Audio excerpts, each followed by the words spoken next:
కూడా మూడే పనులు. శివలింగాన్ని చూస్తూ ఉండాలి, శివ పంచాక్షరి నామాన్ని తక్కువ శబ్దంతో పలకాలి, మనకు మంచిగా వినపడేటట్టుగా పలకాలి, ఆ శబ్దాన్ని వింటూ ఉండాలి. నా శబ్దం కొద్దిగా ఎక్కువైనా మీరు తక్కువగా శబ్దం పలకండి. ప్రారంభిద్దాం.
శివలింగాన్ని చూస్తూ ఉండిపోదాం.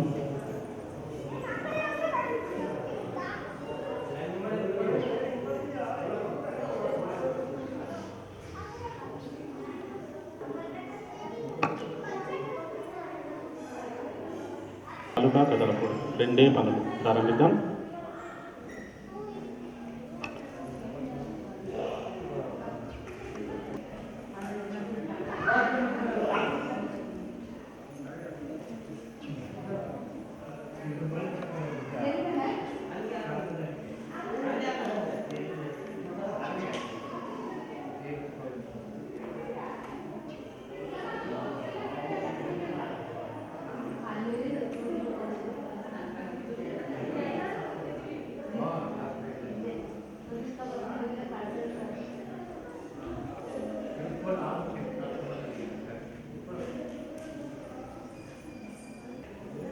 శివలింగం చెదిరిపోకూడదు, నామ ఉచ్చారణ ఆగకూడదు.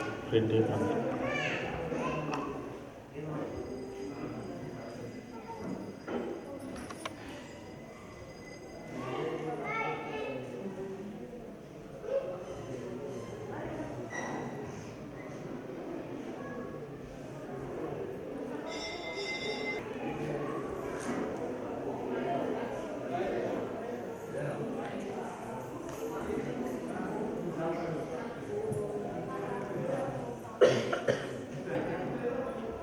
శివలింగం చెదిరిపోతే మళ్ళీ తీసుకురండి, ధారణ చేయాలి.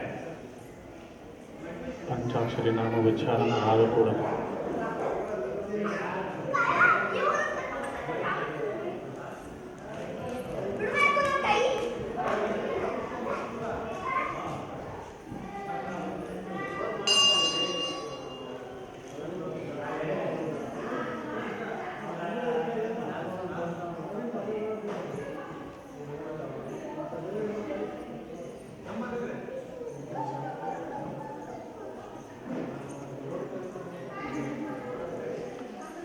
మనసులో పలుకుతున్నటువంటి నామ ఉచ్చారణ ఆపేద్దాం. శివలింగాన్ని చూస్తూ ఉండిపోదాం. ఒకటే పని, శివలింగాన్ని చూడటం.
చూస్తున్నటువంటి శివలింగం కూడా అంతర్ధానమైపోయింది.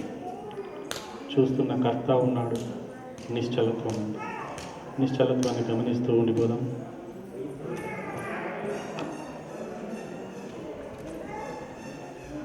నామము లేదు, రూపము లేదు, కేవలం నిశ్చలత్వాన్ని గమనిస్తూ ఉండిపోవడమే.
చూస్తున్నటువంటి కర్పూరంలా కరిగిపోయాడు. నామం లేదు, రూపం లేదు, చూస్తున్న కర్త లేడు. ఆలోచన రహిత స్థితి, రాగద్వేష రహిత స్థితి, నిర్వికార స్థితి. ఎటువంటి ఆలోచనలు లేవు. శాశ్వతమైన ఆనంద స్థితి. వచ్చిపోయే ఆనందం కాదు, శాశ్వతంగా ఉండిపోయే ఆనందం. అదే బ్రహ్మానంద స్థితి. ఆనంద స్థితిలో ఉండిపోదాం.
నమస్కారం మంత్రుల చరిత్రం.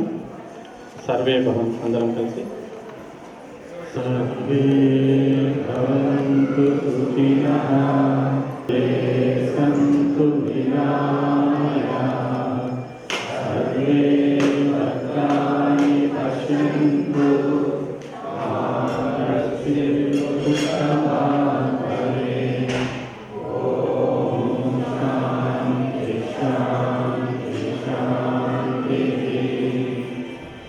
చెప్పాను. హే సర్వేశ్వర, సర్వరక్షక, నీ కృప వలన మా ఆధ్యాత్మిక, ఆది భౌతిక, ఆది దైవిక కష్టములన్నీ క్షమించునుగాక. శం ఇతి ఓం తత్సత్. హరి ఓం.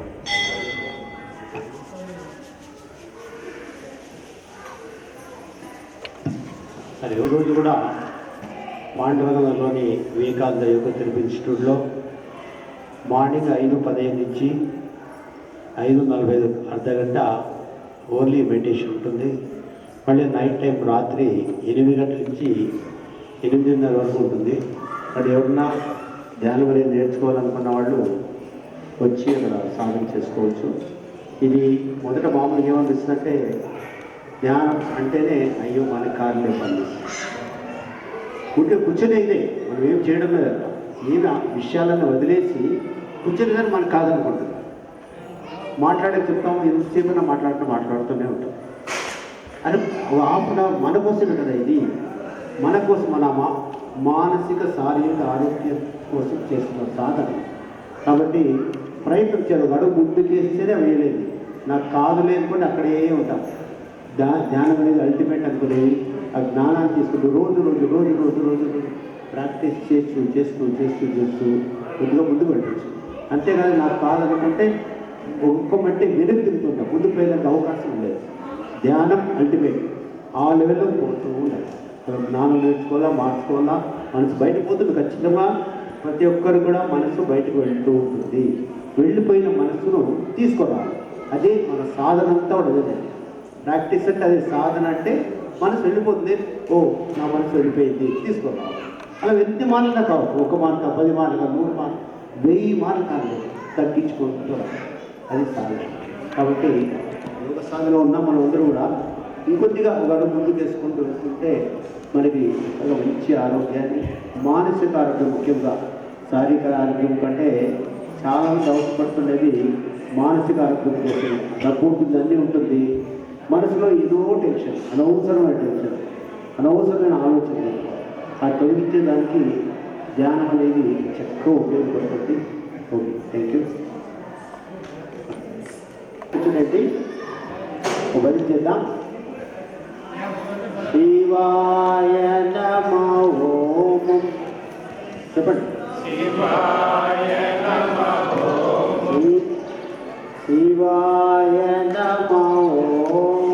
శివాయ నమో హరాయ నమో హరాయ నమో హర హర హర హర హరాయ నమో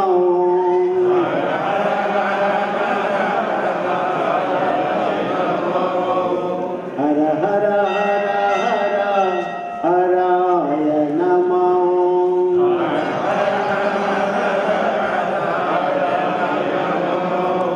శివ శివ శివ శివ శివాయ నమో శివ శివ శివ శివ శివ శివ శివ శివాయ నమో శివ శివ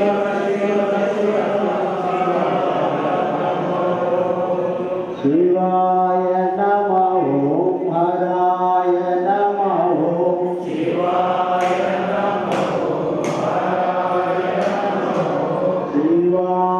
నమో హరాయ నమో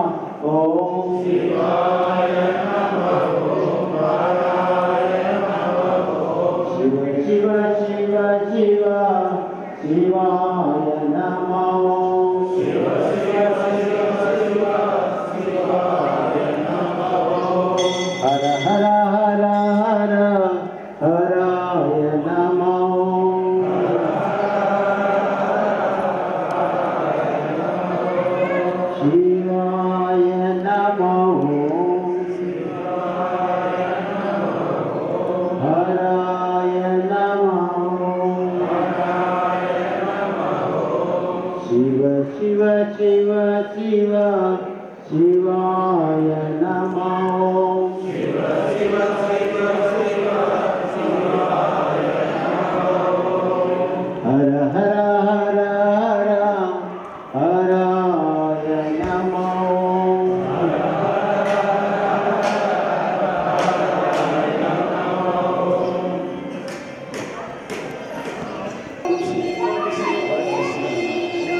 My school name is Chirag Public School. My name is Akruti. I am from Sitapura. Thank you.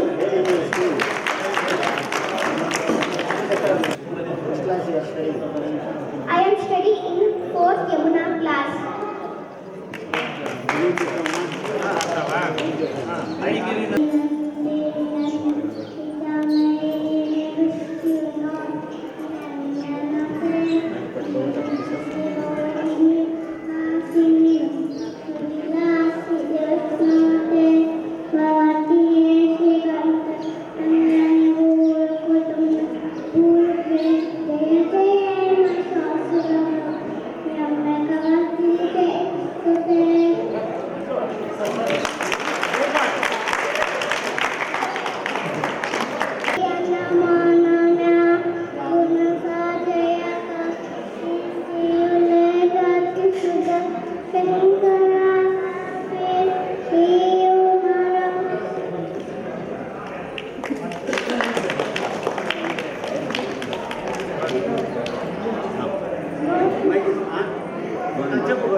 చిన్న రచన ఇంకొకటి. చిన్న కృష్ణుని యొక్క సుందరమైన రూపాన్ని ధారణ చేసుకుంటూ ఆ చిన్న కృష్ణుని చూస్తూ ఆనంద సాగరంలో మునిగిపోదాం. ఆనంద సాగరా మురళీధరా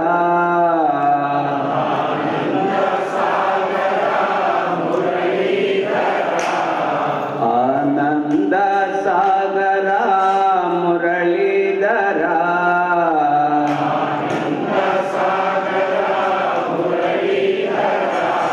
మీరా ప్రభు రాధే శ్యామ వేణుగోపాల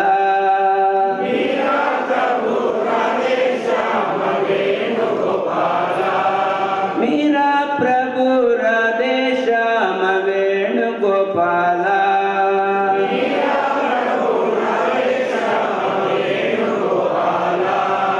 ఆనంద సాగరా మురళీధరా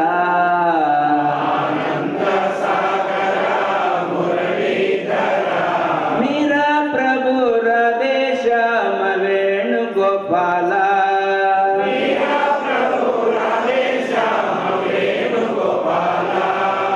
నంద యశోద ఆనంద కిశోరా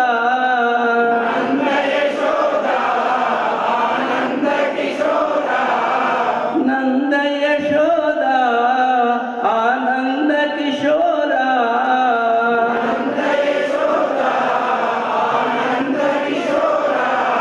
జై జై గోకుల బాల జై వేణుగోపాల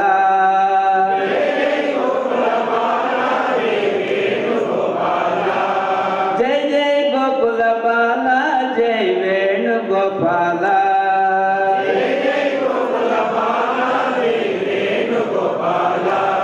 ఆనంద సాగరా మురళీధరా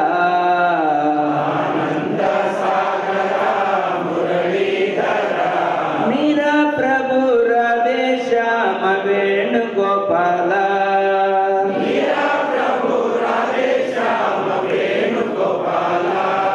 నంద యశోద ఆనంద కిశోరా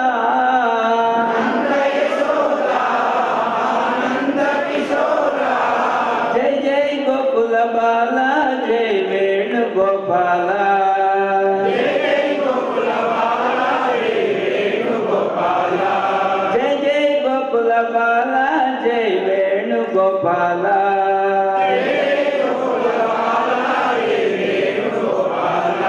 జై జై గోకుల బాల జై వేణుగోపాల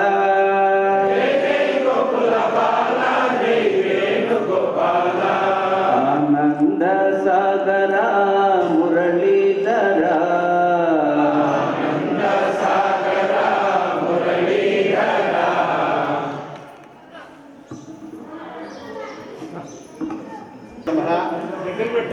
అందరికీ నమస్కారాలు.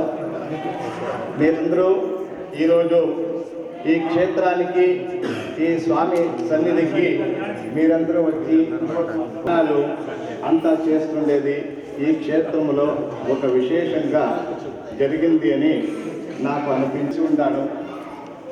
ఈ క్షేత్ర పరిచయం గురించి గొప్పగా చెప్పాలంటే ఈ క్షేత్రానికి పేరు శ్రీ అహోబల లక్ష్మీ నరసింహస్వామి దేవాలయము అని. ఈ క్షేత్రానికి ఇది కర్ణాటకంలో మధుగిరి తాలూకు తుముకూరు డిస్ట్రిక్ట్లో ఇక్కడ స్వామి సన్నిధానము ఉండేదానికి కారణము ఏమిటంటే ఇక్కడికి వెనక ఒక 600 సంవత్సరాల కింద అప్పటికి భక్తులకి క్షేత్రాన్ని దర్శించేదానికి అహోబలానికి వెళ్ళవలసింది. అహోబలము కర్నూలు ఆంధ్రప్రదేశములో ఉండే అహోబలము. అంత పెద్ద అహోబలములో నవనారసింహ క్షేత్రము అని అందరికీ ఇప్పటికీ తెలిసింది. అలాంటి నవనారసింహ క్షేత్రము సప్తగిరి అహోబల నరసింహస్వామి క్షేత్రము.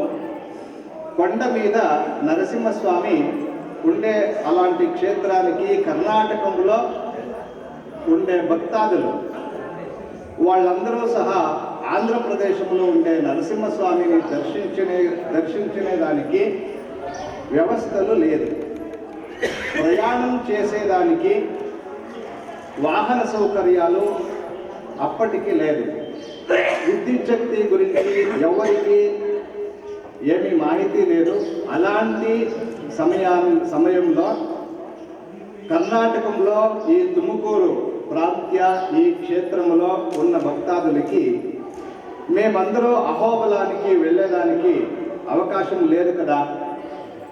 అహోబల లక్ష్మీ నరసింహస్వామిని మేము ఎలా దర్శించుకునే దానికి అవకాశము లేదు అని అందరూ చాలా బాధపడుతున్నంತಹ ఆ సమయాన్ని నవనారసింహ క్షేత్రంలో నరసింహస్వామి గారు దీన్నంతా చూసి కర్ణాటక ప్రాంతంలో నా భక్తులు చాలామంది ఉన్నారు, వాళ్ళ సేవని నేను అందించుకోవాలి, వాళ్ళ సౌకర్యానికి నేను ఒక ఏర్పాటు చేసుకోవాలి అని నవనారసింహ క్షేత్రం నుంచి మొదటి అవతారము జ్వాలా నరసింహస్వామి అవతారము. అహోబిల క్షేత్రంలో హిరణ్యకశ్యపుని సంహారం చేసేదానికి మొదటిగా నరసింహస్వామి వారు ఒక కంబం నుంచి బయటికి వచ్చింది జ్వాలా నరసింహస్వామి అనే పేరులో. అగ్నిజ్వాల వెలుగుతుంది అలాంటి నరసింహస్వామి. ఆ తర్వాత జ్వాల, అహోబిల, మాలోల, క్రోడ, కారంజ, యోగానంద, చత్రవట, పావన అని మొత్తంగా 9 పేరులో నరసింహస్వామి వారులు అహోబిల క్షేత్రంలో ఉన్నప్పటికీ కర్ణాటక ప్రాంతంలో ఉండే భక్తుల సౌకర్యానికి నేను ఒక అంశముగా కర్ణాటకంలో నేను ఒక సన్నిధానం తయారు చేసుకోవాలి, ఏర్పాటు చేసుకోవాలి అని అహోబల జ్వాల నరసింహస్వామి వారు సంకల్పం చేసి అహోబలం నుంచి వెళ్ళి ఈ క్షేత్రానికి వచ్చి ఇక్కడ కొండ మీద ఒక పెద్ద బండ మీద గుండు మీద నిలుచుకొని స్వామి క్షేత్రాన్ని మొత్తం వీక్షణం చేశారు. ఆ తర్వాత ఇది ఒక తపోభూమి అలా ఉంది, అరణ్య ప్రాంతము, అరణ్య ప్రదేశము, ఎలాంటి ఇబ్బందులు ఇక్కడ లేవు. ఇక్కడ నేను ఒక సన్నిధానాన్ని ఏర్పాటు చేసుకుంటే భక్తులకి మంచిగా ఉంటుంది అని స్వామివారిలో తీర్మానం చేసుకొని ఇక్కడ ఎవరిని వెతకాలి, దీనికి ఏం చేయాలి అని స్వామివారు చూస్తున్నప్పుడుగా మన వంశీయులు ఇక్కడ ఏదో ఒక పని మీద ఈ కొండ దగ్గరికి వచ్చినప్పుడు స్వామివారులు నిజస్వరూప దర్శనమిచ్చి నేను అహోబలం నుంచి ఇక్కడికి వచ్చిండాను, నరసింహస్వామిగా ఇక్కడ నేను నిలబడతాను, నిలుస్తాను, ఇక్కడ సన్నిధానం చేసుకుంటాను, దానికి సన్నిధానానికి ఏం కావాలో అంత ఏర్పాట్లు చేసుకొని మీరు పూజలు ఏర్పాట్లు చేసుకోండి, నా భక్తులు ఇక్కడికి వచ్చేదానికి నేను వాళ్ళకి కనవులో ఇన్ఫర్మేషన్లో మాహితి ఇస్తాను, కనవులో పోయి వాళ్ళని ఇక్కడికి వచ్చేదానికి ఏం కావాలో నేను చేసుకుంటానని స్వామివారు వాగ్దానం ఇచ్చిన తర్వాత ఇక్కడ ఒక సన్నిధానం చేయాలి అని ఒక చిన్నగా గర్భగుడి ఏర్పాట్లు చేసి పూజలో ఏర్పాట్లు జరిగింది. ఆ తర్వాత నేను చూసినట్లే 40 సంవత్సరాల కింద ఇంత భక్తులు ఇక్కడ ఏమీ లేదు. అప్పటికి శనివారం రోజు మాత్రమే దేవాలయం తలుపు తీసేది, స్వామికి పూజ చేసేది. శనివారం తలుపేస్తే మళ్ళీ వచ్చే శనివారం వరకు ఏమీ లేదు, అట్లా ఉండింది. స్వామి అనుగ్రహంతో తన భక్తులని అందరినీ ఒక ఇల్లు 4 ఇల్లుగా పెరిగించి ఇప్పుడు చాలామంది భక్తులు ఈ జక్కేపల్లి అహోబల లక్ష్మీ నరసింహస్వామిని ఇంటి దేవుడిగా సేవ చేసుకొని అందరూ మంచిగా ఉన్నారు. అహోబిలం నుంచి వచ్చి శ్రీ నరసింహస్వామి వారు ఈ క్షేత్రంలో ఉండేదానికి అహోబిల లక్ష్మీ నరసింహస్వామి అనే పేరుతో స్వామివారిని అందరూ పూజ చేసుకొని చాలా మంచిగా ఉన్నారు. అలాంటి మహత్వపూర్ణమైన ఈ క్షేత్రము స్వామివారు అందరికీ తన భక్తులకి ఏమి కోరికలు అడిగితే కూడా అలాంటి కోరికలన్నా సంపూర్ణంగా నెరవేరుతుండాలి. భూత బాధలు, ప్రేత బాధలు, ఇంట్లో అశాంతిని అంతా తొలగించి అందరూ కూడా స్వామి ఆశీస్సులో ఆశీర్వాదంతో చాలా భక్తిగా నడుస్తూ ఉంటారు. ఈ క్షేత్రంలో రోజు రోజుకి భక్తులు పెరుగుతున్నారు, సేవలు పెరుగుతున్నాయి, భక్తులకి ఆశీర్వాదాలు చాలా గొప్పగా దొరుకుతున్నాయి. దీనికంతా కారణము ఈ క్షేత్రంలో ప్రధాన దేవతగా నెలసి ఉండే శ్రీ అహోబిల లక్ష్మీ నరసింహస్వామి ఆశీస్సులు అందరికీ మంచిది చేయాలి అని నేను అందరికీ కోరుకుంటాను. ఇదింత ఈ క్షేత్ర మహాత్మ. తెలుగు గ్రంథాలు నాతో చాలా ఉన్నాయి, చదివినాను. యోగ బలము గురించి తెలుగులో చాలా విశేషంగా ఉన్నాయి, గ్రంథాలు ఉన్నాయి. యోగము, ధ్యానము, తపస్సు, మన శరీరంలో మన ఒంట్లో ఉండే చక్రాల గురించి, సప్త చక్రాల గురించి చాలా వివరణంగా ఒక మంత్ర బలము, స్తోత్ర బలము మనకి ఎలాంటి ఆశీర్వాదాన్ని ఇచ్చి మమ్మల్ని బాగా మంచిగా పెరిగిస్తుంది అనేదాన్ని ఆ తెలుగు గ్రంథాలు చాలా ఉన్నాయి, నేను చదివిన్నాను. అందులో నుంచి బయటికి స్వయంభూగా వచ్చింది ఉత్తమమూర్తి. ఎవరో ఏమీ దాన్ని ఆకారాలు ఏమి చేసి పెట్టలేదు. దానికి అభిషేక సమయంలో శంకు చక్రాలు గండిలో అంతా కనిపిస్తుంది మూర్తిలో. చటగోపం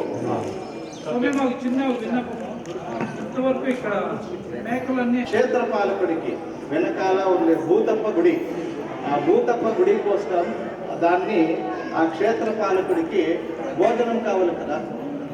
నరసింహస్వామికే దీపంలో స్వీటు ఇదంతా నైవేద్యం చేస్తాము. ఆ క్షేత్రపాలకుడు ఆయనకి అలాంటి భోజనము కావాలని ఎప్పుడో అడిగిండాలి.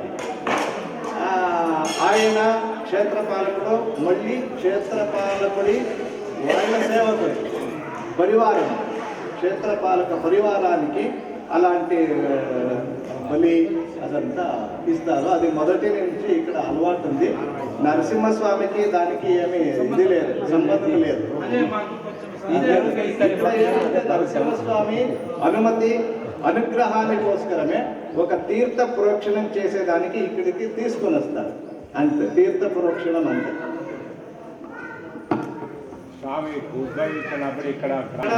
స్వామి ఇక్కడ ఉద్భవం చేసిన తర్వాత ఈ చుట్టూ 2.5 కిలోమీటర్లు ఏ గ్రామము వాస్తవ్యము ఉండకూడదు అనేది ఇక్కడ ప్రతీతి. ఏమిటంటే స్వామివారు తన భక్తులు సేవంతా స్వీకరించి అంతా దేవాలయము తలపేసిన తర్వాత భక్తులకి ఏం ఆశీస్సులు అనుగ్రహం చేయాలో ఆ తర్వాత తన పని పూర్తి అయిన తర్వాత ఆయన మళ్ళీ తపోలోకానికి వెళ్తాడు. అంటే కూర్చొని తపస్సు చేస్తాడు, ధ్యానం. మనం మాత్రమే ధ్యానం చేసేది కాదు, దేవుడు కూడా ధ్యానం చేస్తాడు. ఆయన కూడా ఈ సృష్టికర్తానికి కొన్ని లెక్కలు అందించాలి. మేము మన పైన అధికారులకి మేము లెక్కలు ఇస్తాము, మేము ఏం పని చేసిందాము దానంతా. అలాగే ఆ స్వామి కూడా ధ్యానం చేసేదానికి తపస్సు చేస్తాడు. ఆ నరసింహస్వామికి కొన్ని క్షేత్రాల్లో యోగా నరసింహస్వామి అని యోగా నరసింహస్వామి దేవాలయము మేము అందరూ చూసిందాం. అంటే యోగా నరసింహస్వామి అనేది ఏమిటికి పేరు వచ్చింది అంటే ఆ నరసింహస్వామి కూడా యోగాసనము, యోగాలు, ధ్యానాలు అంతా చేస్తుండారు అని. సామాన్యంగా మేమందరూ చూసిండాము, యోగా నరసింహస్వామి ఎక్కడుందో అదంతా కొండ మీదే ఉండేది. ఏమిటికి కొండ మీద ఉంటారు అంటే, యోగా చేసేదానికి, ధ్యానము తపస్సు చేసేదానికి ఎవరన్నా మాట్లాడే మాటలు అవి మన చెవుకి వినకూడదు, డిస్టర్బ్ అవుతుంది. దానికి కొండ మీద వాళ్ళు సపరేట్గా కూర్చొని ధ్యానము తపస్సు చేసేదానికి సామాన్యంగా నరసింహస్వామి ఉండేది కొండ మీద. ఈ స్వామి క్షేత్రము అంతే. సంసార సాగరానికి ఎన్నో గొడవలుంటాయి, తిట్టుకునేది ఏమేమో చేసుకుంటాము సంసారంలో. ఊర్లో వాళ్ళని వీరు తిట్టేది, వీళ్ళని వాళ్ళు తిట్టేది, అదంతా మాకు వినకూడదు అనే దానివల్ల ఇండివిజువల్గా స్వామివారు సపరేట్గా ఇలాంటి అరణ్య ప్రాంతంలో వచ్చి స్వామివారు సన్నిధానం చేసుకుని ఉంటారు. ఎవరు సంసారము అదంతా ఇక్కడికి, ఆ సంసార గొడవలు ఏమీ స్వామికి వినకూడదు అనే దానికి ఇలా అరణ్య ప్రాంతంలో వచ్చి నెలసి ఉంటారు. ఇప్పలాపుల్లో ఉంది స్వామి, యోగ నరసింహస్వామి, భోగ నరసింహస్వామి 2 అడుగులోనే ఉంది. కొడుకు అర్జున్ సర్దా గారు, వాళ్ళు ఇదే ఊర్లోనే అర్జున్ సర్దా వాళ్ళ నాన్న శక్తి ప్రసాద్ వాళ్ళు పుట్టి పెరిగినంత సొంత ఊరు. హరిహో అందరూ కూడా మనం ఉదయం నుంచి ప్రయాణం చేసి 6 గంటల నుంచి ఇక్కడికి వచ్చాం, ఈ క్షేత్రానికి వచ్చాం. ఈ క్షేత్రం యొక్క ప్రత్యేకతను మన లక్ష్మీనరసింహ స్వామి పట్టాల్ గారు చక్కగా వివరించారు. అయితే నేను గ్రహించినటువంటి విషయం ఏంటి అంటే, దానికన్నా ముందు మనం భరతమాతకు ఒక జైకారం చెప్తాం. బోలో భారత్ మాతాకి, బోలో భారత్ మాతాకి. హిందూ పురోహితులు కూడా బోలో భారత్ మాతాకి.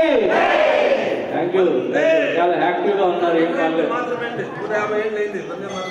వందే వందే వందే మాతరం. సో లక్ష్మీ నరసింహస్వామి పట్టాల్ గారు ఇదే ప్రాంతంలో జన్మించారు. తను 7వ తరగతి చదువుతున్నప్పుడే ఆయనకు దైవికంగా కలిసి వచ్చినటువంటి కొన్ని మంత్రాలు, ఇట్లా స్కూల్కి వెళ్తూ ఉంటే ఆయనకు రాఘవేంద్రాయ నమః అనే ఒక వర్డ్ వినపడింది. వినపడగానే అక్కడి నుంచి ఆయన ఆ ధ్యానంలో పడిపోయారు. అందరూ కూడా, తల్లిదండ్రులు కూడా ఆయన్ని, ఏంది నీ పరిస్థితి ఈ విధంగా తయారైపోయింది, ఇలా చేస్తే ఎట్లా, ముందుకు ఎలా వెళ్తావు అని చెప్పేసి తల్లిదండ్రులు కూడా ఆశ్చర్యంలో పడ్డారు. అలాంటి సమయంలో కూడా ఆయన ఏదో దైవత్వంలో ఉంది, దైవత్వం నాలో ఉంది అని చెప్పేసి తను స్వయంగా తెలుసుకొని ఆ విధంగా ఆ ఫీల్డ్ డెవలప్ చేసుకుంటూ వచ్చి చాలా పేదరికాన్ని అనుభవించి, పేదరికం అంటే ఈ విధంగా ఉంటుందా అని దాన్ని రంగరించి జీర్ణించుకొని, సో ఒక్కొక్క మెట్టు ఎక్కి ఈ స్థాయికి వచ్చారు. ఆయన విద్యారంగాల్లో చాలా విషయాలు తెలుసుకున్నారు. సంస్కృతంలో కానీ, వేదాల్లో కానీ, భగవద్గీతలో కానీ చాలా నిష్ణాతులు ఆయన గురించి చెప్పాలంటే చాలా ఉంది, నేను టూకీగానే చెప్తున్నాను. సో ఈ క్షేత్రానికి స్వామి వచ్చినప్పుడు చెప్పినట్టుగా దాదాపు స్వామికి ఇప్పుడు 40-50 సంవత్సరాలు.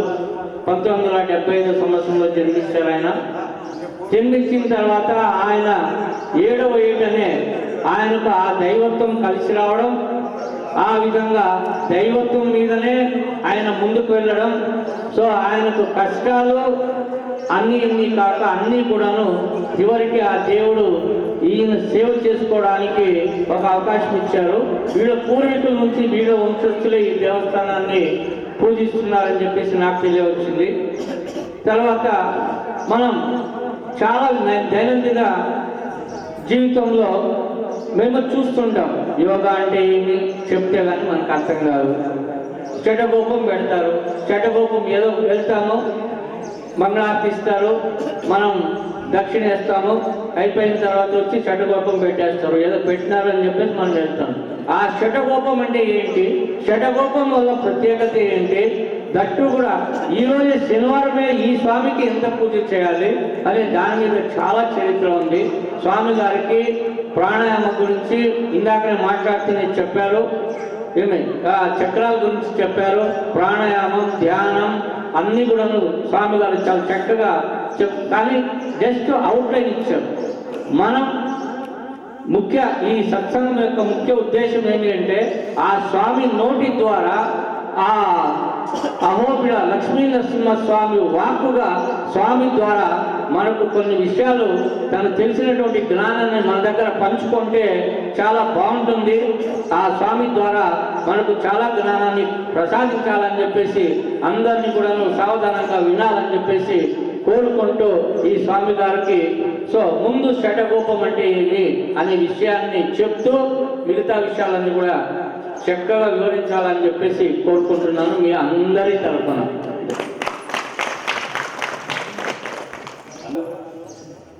మేమందరూ సత్సంగంలో ఉన్నాము. దానికి మొదటిగా ఒక చిన్న స్వామి సంకీర్తనం చేసుకొని ఆ తర్వాత మేము షటగోపము అనే విషయానికి ప్రవేశం తీసుకున్నాము. ఏమి సంకీర్తన అంటే రామ కృష్ణ గోవింద నారాయణ, ఇంతే. దాన్ని సంకీర్తనగా రామకృష్ణ గోవింద నారాయణ అనేదాన్ని ఒక దాటిగా ఒక భజన రూపంలో చేసుకొని ఆ తర్వాత ముందుకు వెళ్దాము. నేను చెప్తాను, దయచేసి మేమందరూ ఒకే గొంతుగా చెప్తాము. జగ్గేనల్లి అహోబుల లక్ష్మీ నరసింహస్వామి పాదారవింద వేగతి గోవింద, ప్రహ్లాద వరదన పాద వేగతి గోవింద గోవింద, ప్రహ్లాద వరదన పాదారవింద వేగతి గోవింద, రమణ గోవింద, రామకృష్ణ గోవింద నారాయణ,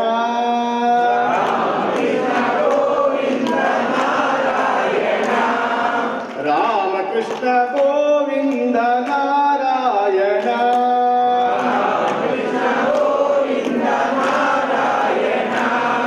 కృష్ణ రామ గోవింద నారాయణ, కృష్ణ రామ గోవింద నారాయణ, కృష్ణ రామ గోవింద నారాయణ, కృష్ణ రామ గోవింద నారాయణ, నారాయణ శ్రీమన్నారాయణ, నారాయణ శ్రీమన్నారాయణ, నారాయణ లక్ష్మీనారాయణ, నారాయణ లక్ష్మీనారాయణ, నారాయణ భక్తనారాయణ, భక్తనారాయణ. జయ శ్రీ అహోబుల లక్ష్మీ నరసింహస్వామికి. ధర్మము, అర్థము, కామము, మోక్షము అనేది అందరికీ తెలిసిందే. ఈ పురుషార్థ చతుష్టయాలు అని చెప్తారు. మనకి భగవంతుడు ఈ జీవితము ఇచ్చిండేది ఏదైనా సరే సాధించి మోక్షం పొందాలి అనేదాన్ని గొప్పగా కారణించి మనకి ఈ జన్మము ఇచ్చిండారు అనేదాన్ని వేదాలు, పురాణాలు, శాస్త్రాలు అన్నీ కూడా అందరికీ తెలియజేస్తుంది. ధర్మము, అర్థము, కామము, మోక్షము అనేది ఎలా మేము అర్థం చేసుకొని సాధించాలి అనేది చాలా గొప్ప విషయం. ధర్మము అంటే అందరికీ కూడా తెలిసిందే.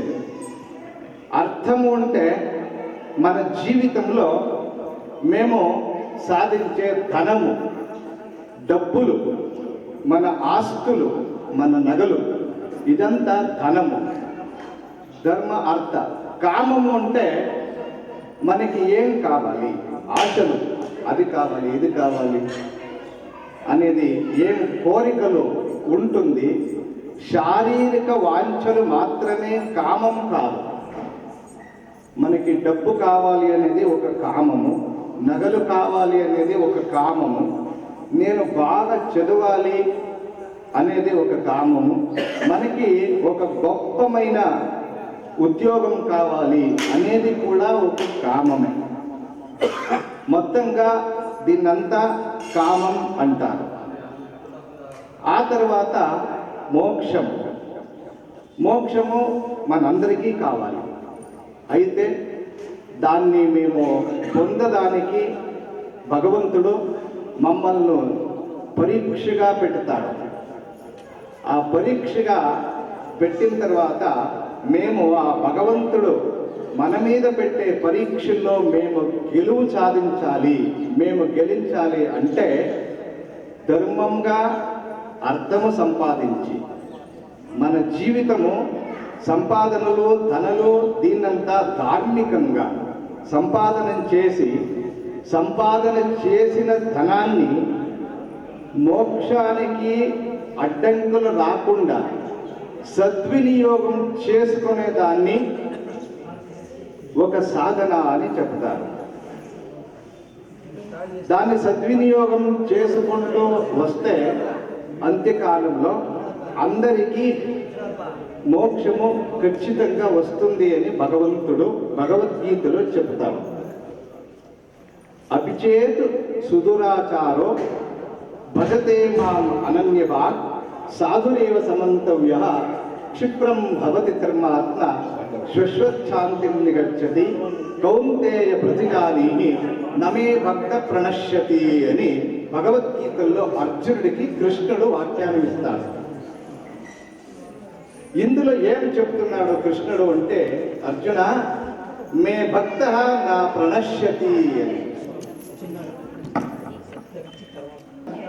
మన స్వామీజీ చెప్పినటువంటి చాలా బాగా చక్కగా చెప్తున్నారు. అయితే మనం స్వామీజీని ఊరికే చెప్పించుకునేది మన ధర్మం కాదు కాబట్టి మనకు చిన్న సత్కరించి స్వామిగారిని ఆ తర్వాత స్వామిగారి సందేహం ఉంటే బాగుంటుందనేది పెద్దల కోరిక. అందుకోసము మా కోరికను మన్నించి స్వామివారు మా కోరికను మన్నించి మధ్యలో డిస్టర్బ్ చేసినందుకు మా చిన్న ఆతిథ్యాన్ని సత్కరిస్తారని కోరుకుంటున్నాము.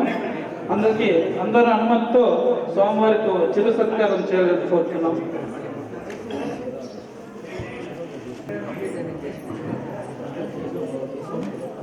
సత్కారాన్ని స్వీకరించవలసిందిగా కోరుతున్నాము.